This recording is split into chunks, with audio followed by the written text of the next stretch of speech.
Hi everyone, thanks for joining us and welcome to another video where we share our real life experiences of owning and using an electric car here in Australia. So this is the long awaited second video in our charging series. So we've done our first video on economical ways to charge your electric vehicle at home just using a standard power point, and we'll include a link to that video up above. So check that out please if that's of interest. This video, number 2 in the series, we'll be looking at dedicated home chargers and also destination chargers at motels and shopping centres, etc. So these are a bit bigger chargers, so if you need to charge your car a little bit quicker, stay with us and we'll show you just how easy it is and also how to find these particular chargers.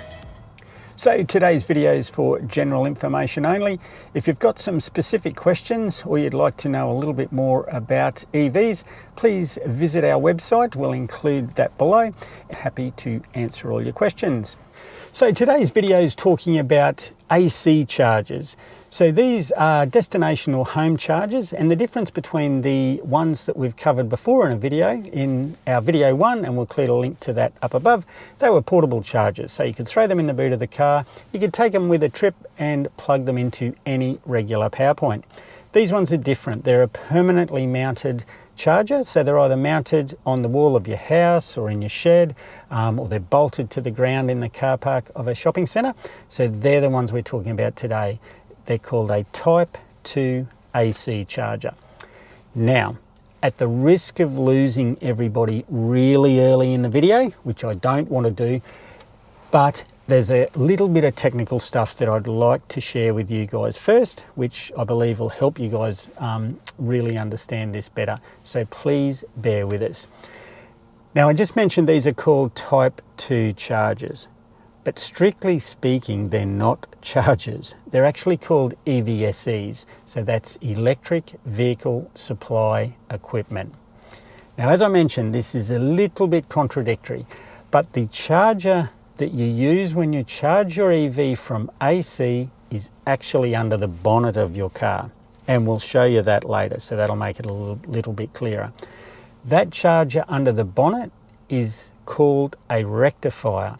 And what that does, that converts the AC electricity that comes out of the grid into DC energy to charge your battery.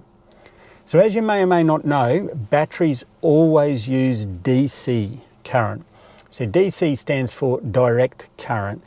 And the easiest way to think of that is that the current in DC form, or to charge or discharge a battery, always flows in one way. So it's always flowing one way, whether it's into the battery or out of the battery. Grid electricity, or alternating current electricity, is as it says, it alternates between flowing. So, and I'm not an electrical engineer, so I don't exactly know how this works, but the energy bounces backwards and forwards in either direction. But I just thought it was important to mention that because you are taking AC electricity, you're converting it into DC, underneath the bonnet of the car in a rectifier, not actually in the Type 2, what they call charger that we're going to talk about today. To make things really simple, let's just call what we're talking about today a charger. And 99% of people out there, they'll just think it's a charger anyway. But just in the back of your mind, or if you want to win some brownie points at a barbecue, you know that it's an EVSE. The charger's actually in the car. Okay, that's it for the technical stuff. Now a fun fact. You may or may not have seen one of those, but that is a lithium ion cell. Now that's called a cylindrical cell. It's slightly bigger than a AA, but smaller than a C-size cell, so it sort of sits in the middle. And that is what most EV battery packs are made up of, thousands of those. So yeah, just a fun fact, even the Tesla batteries are made up of those. There's a few others around. There's a prismatic pack and a blade pack that BYD have, but most EVs on the road currently use thousands and thousands of those little guys. Okay, now let's get into the fun stuff. So level 2 AC chargers, as we mentioned, they put in about 45 kilometres of charge per hour into the average EV. So for instance, this MG ZS EV we're sitting in, 45 kilometres an hour. That differs from the Type 1 portable chargers we mentioned. So a 10 amp one of those will only put in about 12 kilometres of range per hour.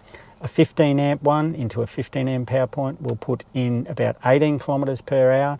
As I mentioned, if you'd like some more info on that, check out our previous video where we go into that in a lot more detail. But these are designed for somebody that's doing larger kilometres each day and they need to more quickly charge their car at home or at work, or they go to the supermarket for 40 minutes, an hour, and they want to top up while they're at the supermarket. That's what these chargers are for. Now you can buy them through your dealer. So if you're buying a new car, the dealer might mention to you that they've got a great deal or a package on a home charger. So what I would say there is you really need to think whether you need one. And as I said, it comes down to how you use your car, how many kilometres per day you do. So again, we cover that off in the other video.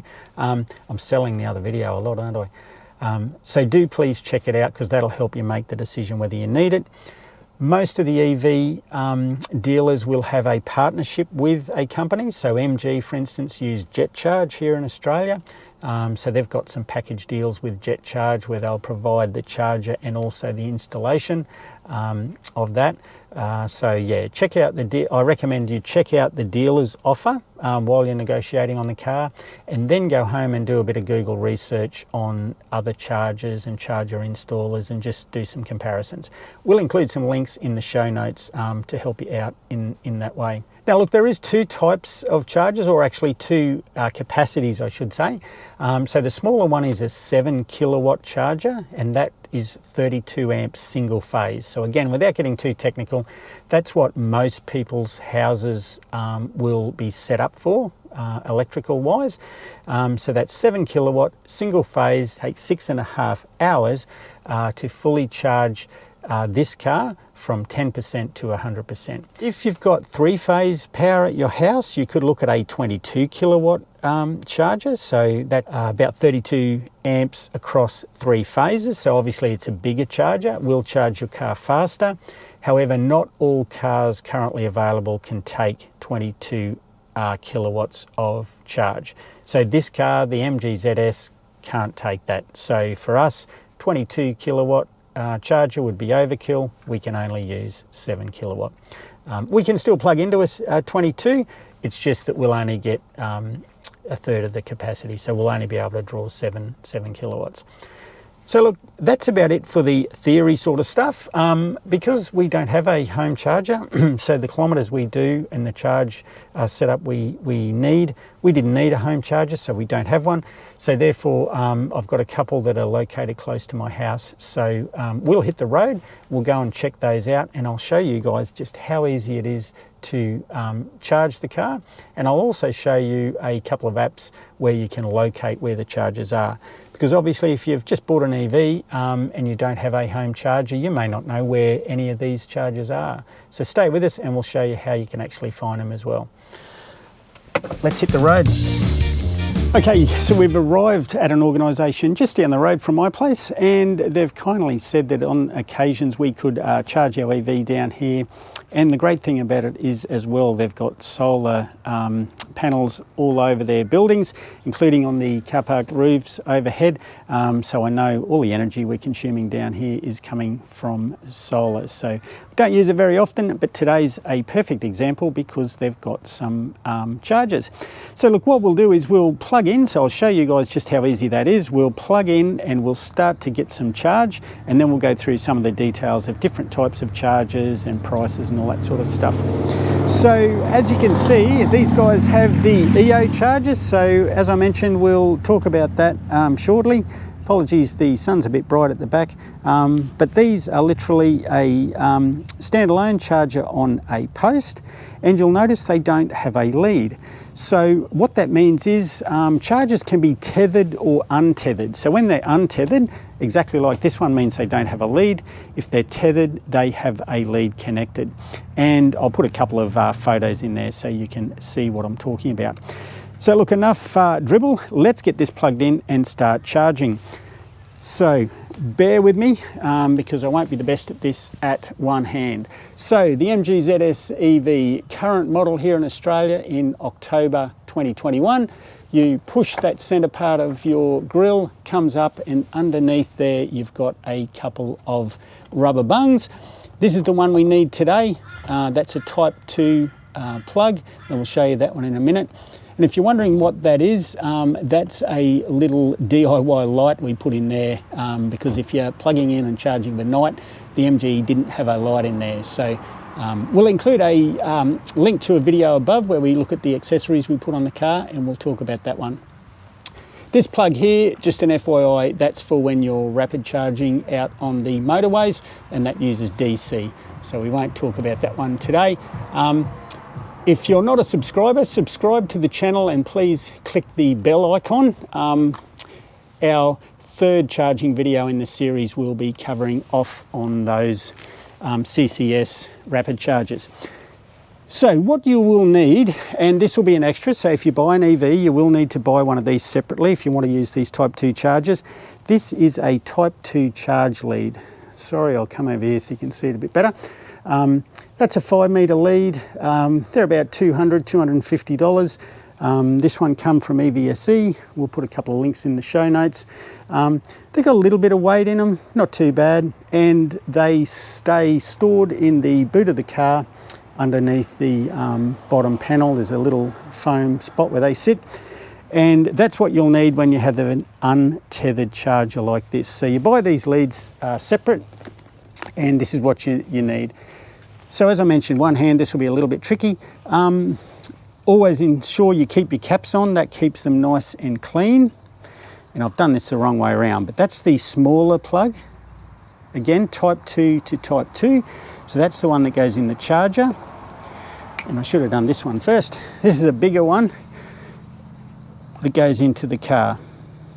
So you can see that there, and I've got it upside down. They're normally shown like that. So there's in a nutshell, there's a small end and there's a big end. So the large one goes into the car. So I'd recommend that you always plug that in first. So this is just general habit. So you plug that into the car. It's as simple as that. Plugs in. Actually, I should show you. You'll notice there's some locking pins or little keyways in there. You see that little hole in there? So up in there, there'll be some little locking pins. So we mentioned before that the EVSE is has a communication protocol. It talks to the car, and when it's ready to charge, it locks that little pin and you can't pull that plug out. So that's for safety reasons. So we've got that plugged in. We've got our two bungs. It's not a bad idea to actually clip those little bungs together like that. And that just stops dirt and dust getting in them, so you can just sit that there. Keep in mind some cars don't have that. Some of the, let's say, better design cars, they don't have separate bungs. They just have little seals when you open it. Now another thing, always uncoil your cable. As with any other electrical cable, it's always a good idea to uncoil it. Less resistance, cables don't get as hot. So now we're getting ready to plug in the other end. So we pop off our rubber cap again. There we go, that's our smaller end. Now these chargers are just plug and play. So again, at the risk of one hand, so we plug that. Now focus on that blue light if you can see that there, because these are literally plug and play. So when I plug that in, it will start communicating with the car. It's flashing green. We should hear a noise shortly.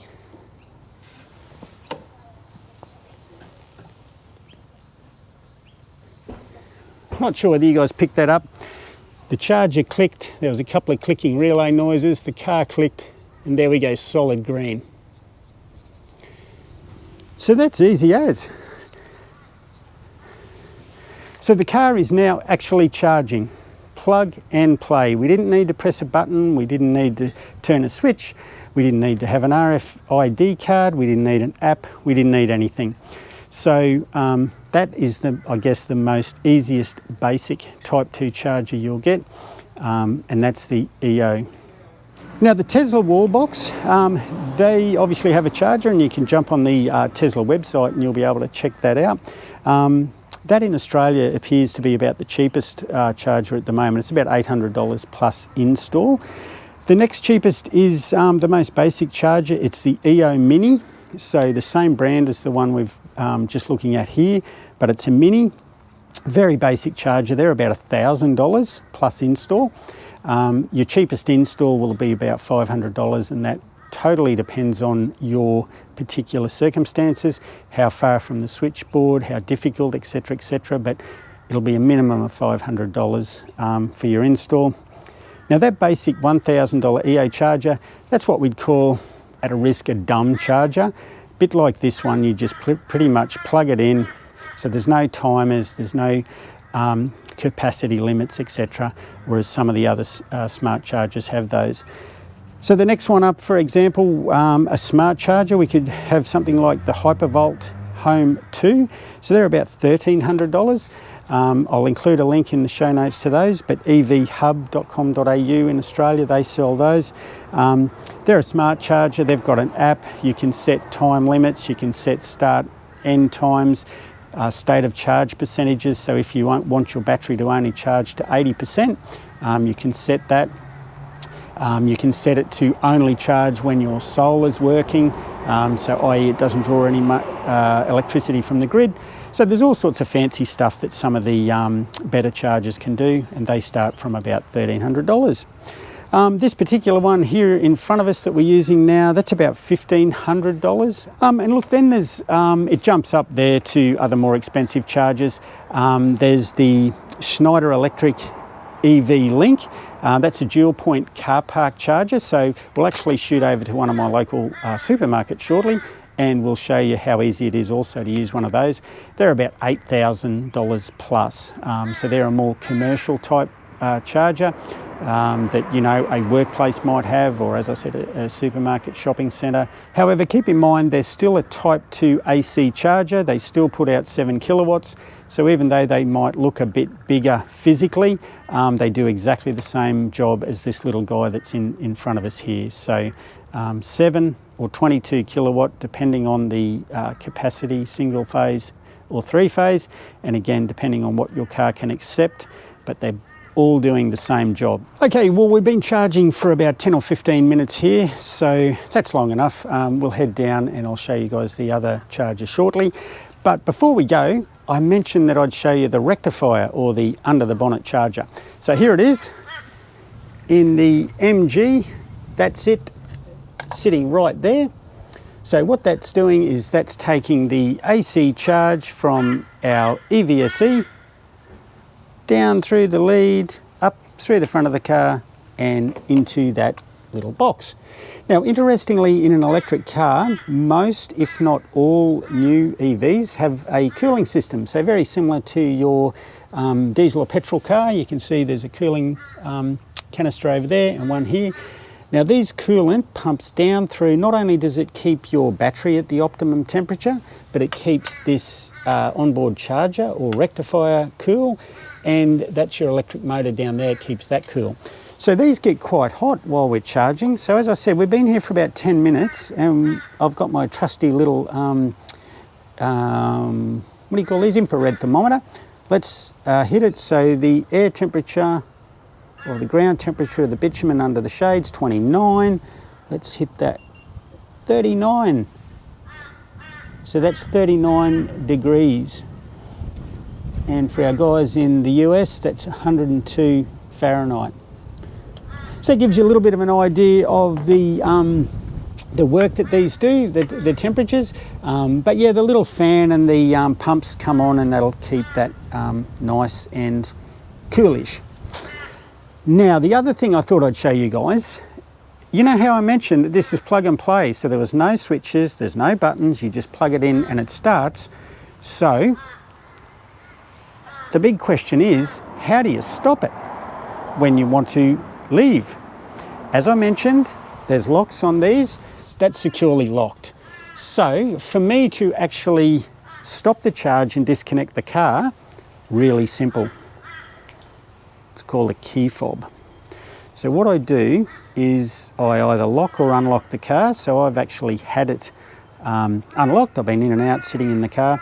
And by the way, you can actually start your car while it's charging. So for instance, if you're at a party and you've got some little kids, there might be a baby sleeping in the car and you want to run the aircon, instead of with your fossil gobbler, you had to leave the engine running and the aircon on. With an EV, you can have it plugged in, you can turn it on and start it as if you're going to drive the car, and you can run the aircon and all the other bits and pieces. Obviously you can't drive away. There's a fail-safe in there to say that you can't drive away while you're plugged in, but you can turn the car on to full and run all the accessories. Same if you've got animals, pets, you might have a dog in the back, you want to leave the aircon on. Obviously not advocating that anyone walks away from their car and leaves them, but it's a lot better than a fossil gobbler where you've got to leave an engine running. You can plug it in and start it up and run all the accessories. Okay, sorry, I just keep thinking of these bits and pieces. So let's stop the charge. So let's listen carefully to the car. Here, we'll press the button. There you go, did you hear that? That was the little lock unlocking. And if we go up to the charger, and I know it's really difficult to see that, it is actually flashing now. So it's green and flashing, which means it's plugged in, but it's not charging. So that means it's unlocked and we're ready to unplug the cable. Now, I can't remember whether I mentioned before, but it's a good idea to, when you're plugging in, plug the car in first, then plug the charger in. And when you're unplugging, you do it in reverse. So we unplug the charger first, then we'll unplug the car. Now, because I'm not real good operating with one hand, I'm going to turn the camera off now and I'm going to wrap all this stuff up, and we'll head down to the supermarket and I'll show you guys how to use the Type 2 charger down there. Okay, here we are down at the local shopping centre, and as you can see, really great setup down here. We've got our couple of EV parking spots, usually free. Not as many EVs around in Australia as yet. And there's our charger over there, so we'll have a quick look at that shortly. Interestingly, and I've mentioned this before, if you're a regular viewer you'll notice this in one of our other videos, there's no car parking shade here for the EV guys, so hence the older Cobra, and you can see it's had better days, so probably due for a new one of those. So let's just have a quick look. I spared you guys the detail of plugging the lead in again, because that's exactly the same. So we've got our lead plugged in, and you'll notice this charger is a little different. So this is a commercial type charger. As I mentioned, these are about $8,000 plus. Supplied by Jet Charge there, we mentioned them earlier. And this one's run by Chargefox. So in a sec we'll jump in the car out of the sun and we'll go through the app and a few bits and pieces. But these are generally the sort of Type 2 chargers you'll see in shopping centres, motels for instance, maybe restaurants. But look, they do exactly the same job as the smaller, cheaper one that we've seen earlier. They generally just have a few more smarts in them. So this one's a free charger, so thanks very much to Coles and the guys down here for the free charging. There's the RFD slot. So unlike the charger we looked at before, which was plug and play, no button switches or anything else, this one you do need to sign up. And as I mentioned, we'll talk about that shortly. But while we're outside the car, there's an RFID card for Chargefox. So they're free, and you would touch that on there and away you go. We won't do that today. I'll show you on the app inside the car, but basically you would touch that. That would register me and my account. I press that green start button there, the little green light there will start to flash and away we go.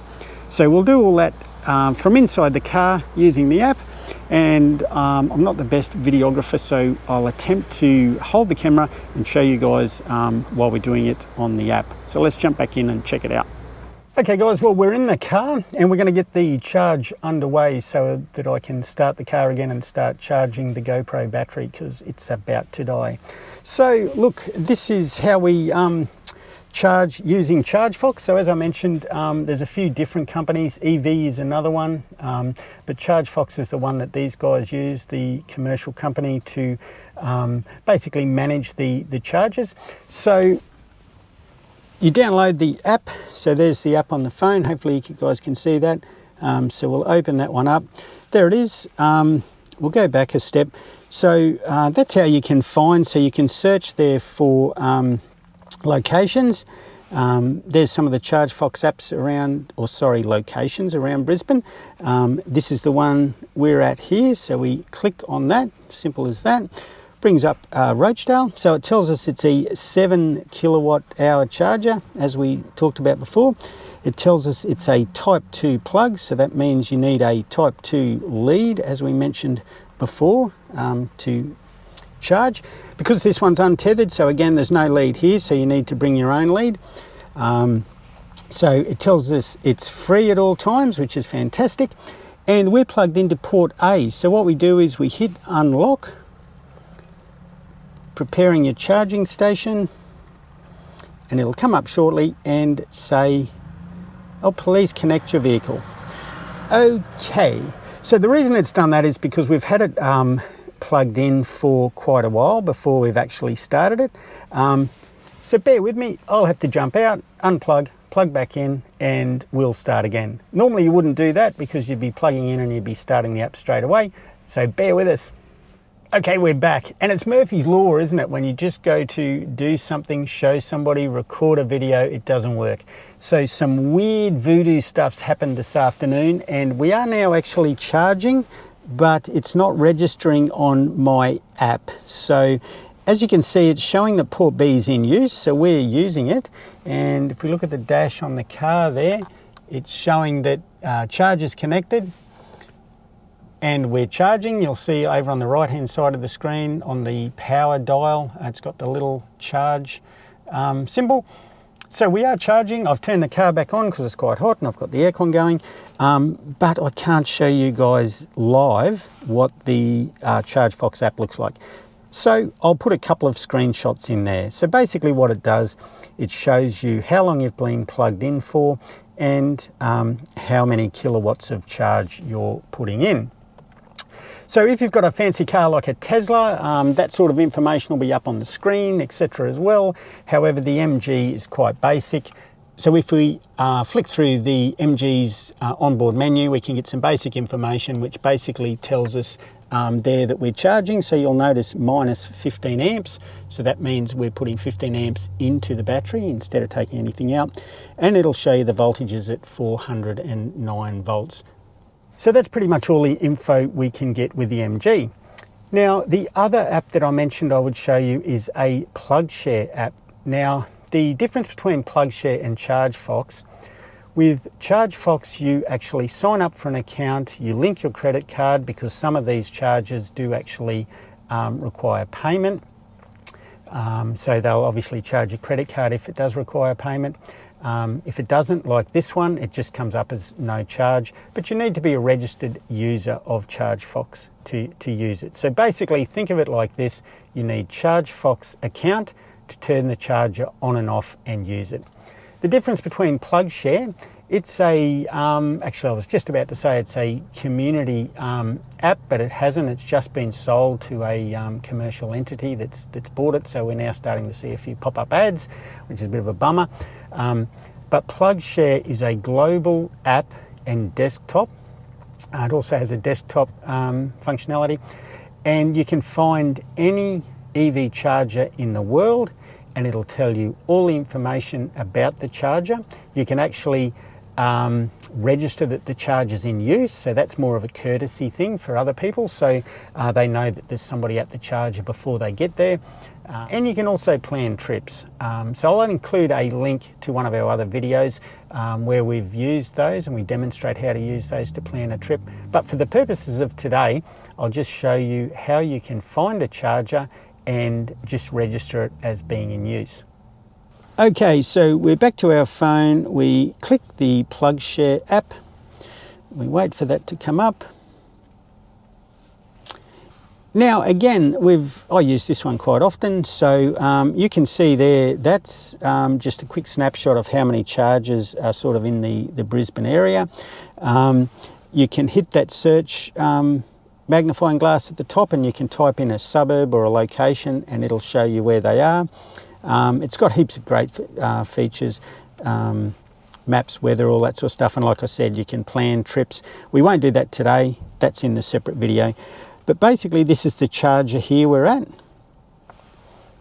So again, this has nothing to do with Chargefox, nothing to do with the actual charger itself.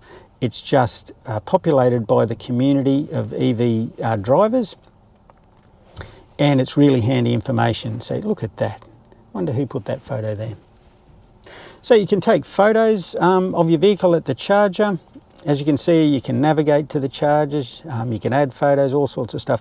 But PlugShare is really great. It's a free app. Like I said, you can plan a trip on your desktop computer at home before you go, but if you're on the road, it's great to use the app, and it tells you a lot of information about it. So you must bring your own cord, so that's quite helpful for people that are new to EVs and may not know that you need your own lead. Tells you the type of charger. It's a 32 amp single phase. Parking is free. It's open 24 hours a day. There's restrooms, dining, etc, etc. Hit the detail, it tells you the type of chargers. So we talked about type 2 before, that's the lead we've got. And here it goes, you can check in, and these are all the people that have used it before. So we used it a couple of days ago, lots of Teslas here, there's some photos. So really good stuff. But for the purposes of today, what we want to do is check in. So you'll notice that little check-in button there. Now, as I said, this is actually a courtesy. We're charging, we don't need to do this, but this is a courtesy to other owners or EV drivers. We hit charging. I just put in usually no waiting or working. So that's, again, just a little handy help, people. Let's say I'll be here for 30 minutes because I'm going to duck into the shops. Max charge rate, we're getting 7 kilowatts. And we go submit. Now what that does, it comes up checkout, so that means that we're checked in, and you can see there it says that we're charging. So what that tells any other EV drivers is there's 2 charge ports here, and that lets them know that one of them is in use and will be here for approximately 29 more minutes. So again, it's really just a courtesy thing. Don't need to do it, but it is a great idea to do it to help the rest of the community out. So I guess just to wrap up, as we mentioned, some of these chargers are free to use. They're plug and play. You don't need any smarts. You just bring your lead along and you plug it in. Some chargers are tethered, so they have a lead, so you don't even need to bring your own lead. You can just plug a lead in and off you go. And some need to pay. So as I mentioned, we've got a couple of RFID cards. This one's from the EV charge network. They're free, you don't need to pay any extra for them. That's the Chargefox one. And I do recommend that you actually have these, and the reason being that sometimes you'll go into an underground car park and you won't have internet access on your phone, so you can't use an app, or your phone will go flat, etc. So you don't want to be stranded and not be able to use a charger just because you don't have access to a phone. So get the apps, the RFID cards. You can apply for those when you sign up for the account, so very worthwhile having. I just stick them in the car. Again, sometimes my wife, she doesn't want to be mucking around with apps, etc., so she just swipes the RFID, presses a button, and away it goes.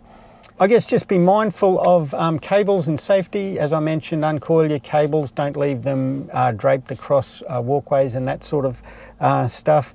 You can safely charge in the rain if you need to. That's a question we get asked a lot. What happens in the rain? Just want to wrap it up here to say, look, using EVs is fantastic for the environment, and yet can save your hip pocket as well. You know, in Australia, they say the average petrol or diesel car costs $14 per 100 kilometres of driving, whereas the average EV costs $4 per 100 kilometres of driving. And that's buying your electricity at normal retail rates. If you're like us and you've got solar on your roof and you're lucky enough to charge off your own solar, it's actually free. So we'll be doing a video shortly covering off the new refreshed model of ZS EV that's coming out. It's already available in Europe. It's It's coming to the UK at the end of this month or early November. So we're going to do a in-depth deep dive video on that one in the next couple of weeks. So if you're not a subscriber, please hit the subscribe button, hit the bell icon so you're notified of that video.